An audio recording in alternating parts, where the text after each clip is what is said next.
Yo tout le monde, c'est pas j'espère que vous êtes tous bien. Sur cette petite vidéo, je vais essayer d'expliquer un peu ça fait des erreurs à pas faire en tant que stratège Pokémon. Moi, ça fait 1 an et demi, 2 ans que je fais de la stratégie, donc j'ai appris pas mal ce que je dois faire. Et en fait, vous expliquer un peu les erreurs à pas faire et tout et tout tout. C'est un peu comme ça, j'ai fait après une vidéo pareille. Peut-être pour ceux c'est trop compliqué à comprendre, mais moi je vais essayer de l'expliquer à ma manière. Je vais essayer voilà de. Moi j'aime la stratégie, donc voilà, je vais aussi expliquer, voilà, je vais aussi faire ça, voilà. Voilà, au moins voilà, il y a des explications et tout, voilà. Du coup, la première explication, ça va être simple. Commencer par l'overuse. Alors, l'overuse est très compliqué. Pour les débutants, c'est très compliqué. Ils savent pas ce qu'il faut faire et tout. Je comprends. Mais voilà, le meilleur tiers pour commencer, c'est l'overuse. C'est tu vas avoir tous les meilleurs joueurs. Là, tu auras, là, tu peux avoir du point de team très bien. Là, tu peux avoir les meilleurs joueurs. Donc, c'est vrai que ça va beaucoup, beaucoup vous aider. Voilà. Après, l'overuse, c'est peut-être ça plus compliqué pour les débutants, mais aussi le meilleur pour commencer la stratégie. Parce que là, tu auras les bons joueurs, tu pourras aussi t'améliorer, regarder des matchs en Overuse, regarder une chaîne de Fildron ou de Rédemption, beaucoup de rédemptions qui fait plus de stratégie que Fildron. Donc ça pourra toujours vous aider, il pourra, voilà, expliquer, il montrera des teams et tout, voilà, voilà. C'est toujours bien quand c'est par le jeu, c'est-à-dire que à peu près tous les joueurs ont déjà fait. Pour s'améliorer, c'est le meilleur, voilà, c'est le meilleur pour commencer, voilà. La deuxième Le deuxième truc, c'est les teams. Alors, on va être d'accord tout de suite. Vous pouvez jouer au meilleur Pokémon préféré. Mon Pokémon préféré, c'est Mimikyu dans les Warriors. J'ai de la chance. Je peux le jouer. Là, non, mon Overuse, il est pas très très fort. On va être d'accord tout de suite. Donc, il check totalement. Mégalizime le check totalement. Noisy, il le passe pas. Prédasteri, il le passe pas. Bamboizel, il le passe pas. Il n'y a pas de Pokémon qui n'arrive pas à passer. Donc voilà. Il passe pas Pyrax, non. Enfin, moyennement bien Pyrax. Il passe pas du tout Prédasteri. Enfin, il y a plein de Pokémon qui passent pas Mickey. Peut-être pour ça, je trouve que c'est un meilleur en interview. Mais bon, ça, c'est un autre débat. Et en fait, il y a des mecs qui vont jouer des Pokémon. La dernière fois, je tombais sur un simularbre. Simularbre Pokémon très mauvais, hein, ouais, d'accord. Hein. Avec des Amphinobito partout, ça n'a aucun sens. Arrêtez de vouloir jouer. Enfin, n'arrêtez pas arrêter. Mais construisez une team qui soit avec des Pokémon Values, soit avec des Pokémon BL. Vous mettez quelques Pokémon Underuse, des bons, genre Megador d'Aragnan et tout, ça peut être jouable. Genre d'Aragnan avec Danslam, Xizor, Tunnelier et Poison Jade, c'est largement jouable. Hein.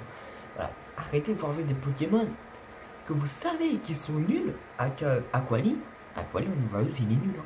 Je suis désolé, mais Aquali en Everuse, il a pas sa niche. Il est trop faible niveau offensif pour faire un truc. Predasteri y jouer, même s'il n'y a pas de présence offensive, mais il tank beaucoup mieux les coups qu'un Aquali.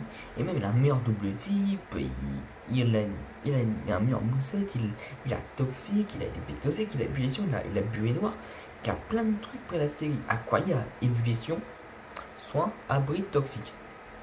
Donc c'est très bien que quand tu vas tomber sur un Aquali, il va rien te faire. Tu mets un Predasteri, il fait rien à Predasteri. Predasteri, il vient, il s'amuse. Hein. Predasteri, il vient, il peut le toxique, et il peut se soigner derrière. Ah oui, il a aussi ça à soin aussi, Predasteri. Voilà, donc meilleur moveset, meilleur type, il avait tout le meilleur. Voilà, et voilà, ça l'un des premiers trucs à faire. Et aussi, ne croyez pas que toutes les teams sont parfaites et ne changez pas tout d'un coup. Moi, c'est l'erreur que je faisais au début. Je sais que quand une team marchait pas, je la virais totalement, mais pas du tout. Une team ne peut pas être parfaite. Même les teams stall ont des faiblesses. Quand vous verrez un méga téléfixe d'une team, vous savez très bien que vous allez pouvoir placer les alarmes, donc les pièges de rock, les picots, les pics toxiques. Vous pouvez vous amuser, vous pouvez toxiquer tous les Pokémon, vous pouvez vous amuser. Et on va faire des Pokémon qui counter le stall. Méga Misdibule, pyrotechnique. Il y a plein de Pokémon qui peuvent passer le stall très facilement. Excusez-moi. Méga Misdibule, Danslam plus sabotage, il roule totalement toute une équipe stall à lui tout seul. Hein. Sauf s'il y a un Clef of Nowhere en face, mais Clef of Nowhere avec un Amphibi Expert Belt Gumshot qui est très joué, tu peux largement faire le taf. Ça c'est voilà, c'est totalement jouable. Le troisième conseil que je vous donnerais, c'est de pas taper. Enfin, taper, mais taper pour faire un truc.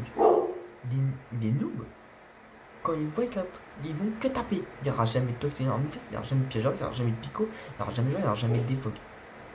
Et en fait, le problème, c'est qu'en fait, si vous faites que taper, excusez-moi pour le bruit, c'est que, déjà, votre adversaire va remarquer que vous êtes juste un gros bourrin qui pose pas ses pièges de roi, qui toxe pas, rien du tout. Bon, une HO, les hyper offense, comme on appelle ça, c'est tu poses tes pièges de rock, tu peux exploser ou faire toxique ou un truc comme ça quand tu veux. Avec des météos, c'est largement jaune. Les météos avec séisme, rock, tombe roche, explosion, piège de rock. Et après, voilà, tu mets tes 5 Pokémon offensifs, et voilà, ça c'est une hyper offense. Mais les noobs, ils vont faire que taper. Ils vont jamais poser les pièges de rock. Les pièges de rock, je sais, moi ça sert à rien. Mais les pièges de rock, à quel point c'est utile? Ceux qui disent que les pièges de rock c'est pas utile, déjà c'est des noobs, deux ils connaissent rien à la stratégie, trois allez vous renseigner. Allez voir la chaîne de Pokémon Trash, ils font des très bons, ils ont fait des très bons lexiques Pokémon sur ça.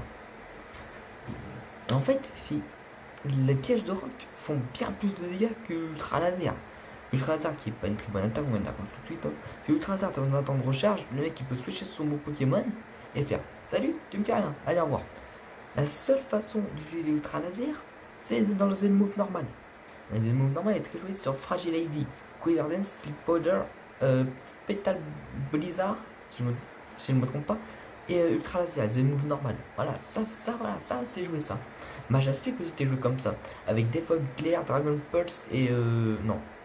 Defog, non, Glare, HP Fire, Dragon Pulse et Leaf Storm, je crois.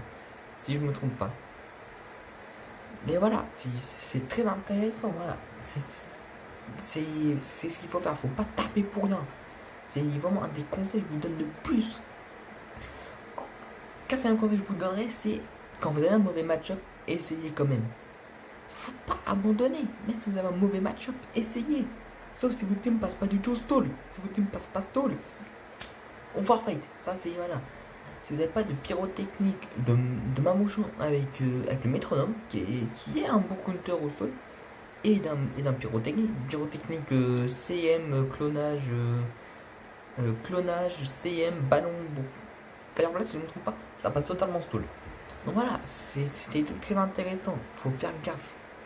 Faut voir, même si c'est un mauvais match-up, essaye quand même.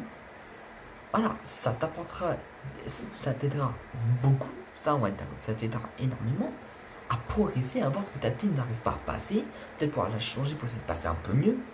Voilà. Le cinquième conseil que je vous donnerai et le dernier, c'est de, comment dire, quand vous avez un bon match-up, même si vous avez un bon match-up, vous pouvez vous faire arnaquer. Ça m'est déjà arrivé, j'ai un bon match-up, le mec a mieux joué que moi et donc il m'a battu. Ça, c'est des match-up qui pensent avoir gagné, donc tu joues voilà, assez facilement, tu joues assez aisément et tout. Et avant de jouer trop aisément, t'as le mec il va te mitrailler, mais t'as pas vraiment de ta vie. Tu vas faire. Voilà, tu vas crever comme une vieille merde. Ça oui, c'est véridique, ça. Ça, c'est véridique. C'est Bénédicte, c'est Bénédicta. Excusez-moi, ma c'était mes bons plans. Donc voilà, ça c'est les conseils que je vous donnerai pour que vous allez en stratégie. Et si vous voulez plus de guides pour stratégie Pokémon, je veux bien en refaire. Franchement, ça me plaît vraiment la stratégie Pokémon, j'aime ça. Donc voilà. Alors j'espère que cette vidéo vous aura plu, n'hésitez pas à liker, à commenter, à vous abonner. Sur ce, je vous dis à la prochaine, je vous dis tchuss.